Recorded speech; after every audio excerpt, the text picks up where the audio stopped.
Nearly 1,500 years ago, the world plunged into darkness. A mysterious global catastrophe blotted out the sun, kicking off a worldwide winter that would change the course of human history and help create the world we live in today.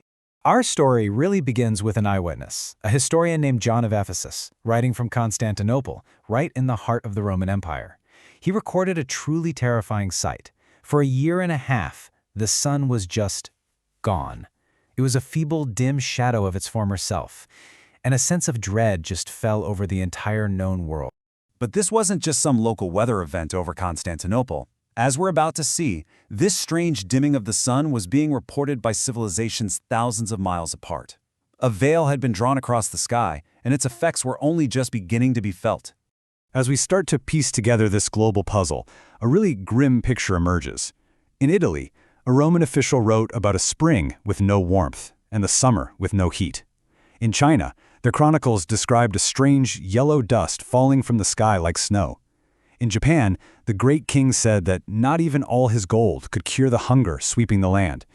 This wasn't just a bad year, it was a catastrophic chain reaction, leading to famine, plague, and the unraveling of entire societies. So, this raises the central question. The one we have to answer.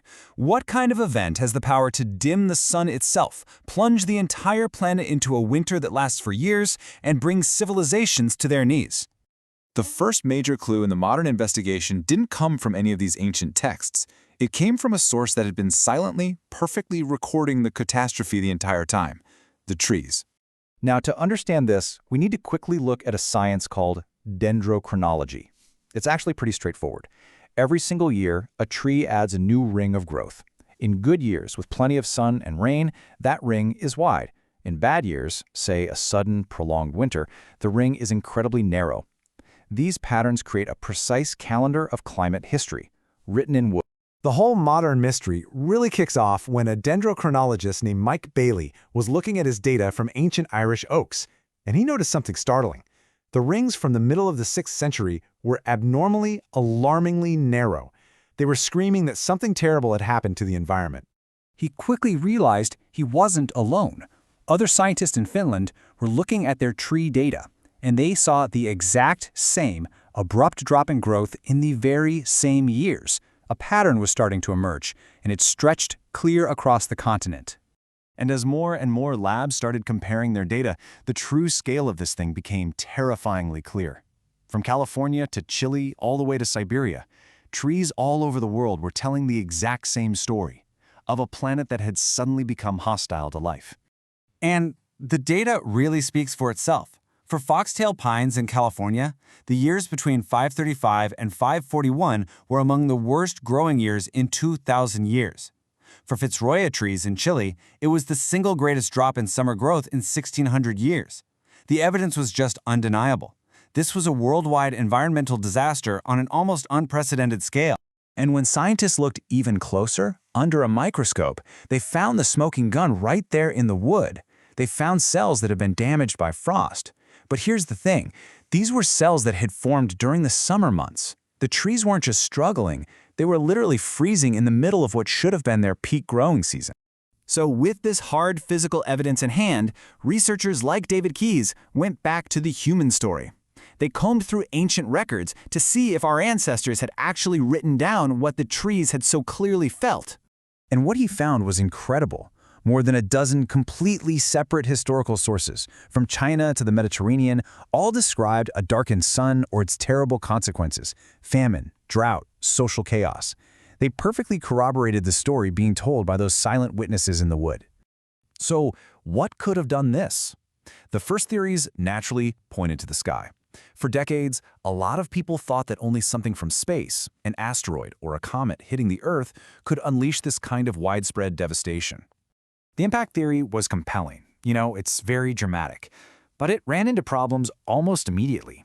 An object big enough to cause a global winter would have created a brilliant fireball seen across the world, but not one historical record mentions it. Geologists have never found an impact crater from that time. And if it hit the ocean, it would have created mega tsunamis, but there's just no evidence of them in the coastal geology. Well, an alternative cosmic theory suggested maybe it wasn't one big impact, but a shower of fragments from a comet, all exploding high up in the atmosphere. It's an idea that's even been linked to the legends of King Arthur's fallen kingdom, a story that dates to this exact time and talks about a wasteland and terrible blows raining from the sky. It's an intriguing idea for sure, but to find the definitive answer, the final verdict, scientists had to go to the most remote places on Earth, to the polar ice caps, which hold a perfect frozen record of our planet's atmosphere going back hundreds of thousands of years. The method they use is just ingenious. See, every year, a new layer of snow falls, and it traps tiny particles from the atmosphere of that specific year. So by drilling deep down and pulling up these ice cores, scientists can analyze the chemistry of each layer. They can literally read the history of the air itself. The critical question was simple. What would they find in the ice layer from the 530s? Would it have traces of elements like iridium, which points to an asteroid, or would it contain the signature of something else entirely? The answer was unambiguous. The ice cores from Greenland showed a massive, undeniable spike in sulfuric acid. This is the telltale chemical signature of a colossal volcanic eruption, and it was dated precisely to around 535 AD. There was no dust from a comet, only sulfur. And here's the clincher. The exact same volcanic signal was found thousands of miles away in the ice from Antarctica. Now, for those sulfates to reach both poles, the eruption had to have been powerful enough to affect the entire planet's atmosphere. The case was closed. The culprit was a volcano. Okay, so for its ash and gas to spread globally like that, the volcano had to be located somewhere in the tropics, near the equator. That narrowed the search, but it still left over 90 possible candidates. And this is where the final clues came together, almost like a detective story. First, Chinese astronomers in February of 535 recorded a huge, thunderous sound coming from the southwest, in the direction of Indonesia. Then, an ancient Javanese text was found that describes a furious eruption so powerful it split the islands of Java and Sumatra apart. And the only volcano in that spot? Krakatoa. And finally, recent geology work has confirmed that a massive eruption from Krakatoa is highly plausible for that exact time frame. The event of 535 AD reshaped human history, triggering what many now call the beginning of the Dark Ages. But it also leaves us with a really sobering thought. One volcanologist noted that the level of volcanic activity that we consider normal today is, by the planet's long-term standards, unusually and perhaps deceptively calm. This ancient catastrophe is a stark reminder of the planet's raw power and of our own vulnerability.